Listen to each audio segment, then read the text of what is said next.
अगदी जलद व अचूक बातम्यांसाठी पाहत रहा महामीडिया 24 सदैव तत्पर।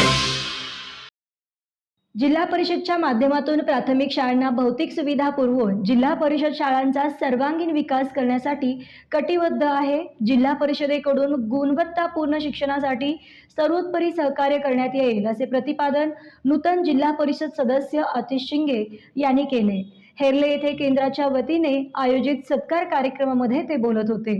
अध्यक्षस्थानी केंद्रप्रमुख शहाजी पाटील हे होते। नूतन जिल्हा परिषद सदस्य अतिश शिंगे व पंचायत समिती सदस्य सचिन जाधव यांचा केंद्रप्रमुख शहाजी पाटील व मान्यवरांच्या हस्ते सत्कार करण्यात आला।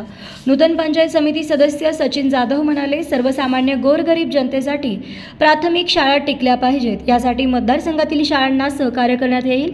यावेळी मुख्याध्यापक बाळासाहेब कोठावळे, संजय राबाडे, आर.बी. पाटील, राजेश जाधव, सोमनाथ पाटील, अनुराधा सुतार, सुनंदा मुसळे, संध्या चौगुले, अनोली भोकरे, शीतल चव्हाण, उषा बुल्ले, नीता पाटील, प्रेरणा चौगुले, पूनम चव्हाण, शशिकला सारावरी, राजू मुल्ला यांचे सह केंद्रातील शिक्षक उपस्थित होते। सूत्रसंचालन आर.बी. पाटील यांनी केले। तर मग चला सबस्क्राईब करायला विसरू नका महामीडिया 24 न्यूज चॅनलला। महामीडिया 24 सदैव तत्पर।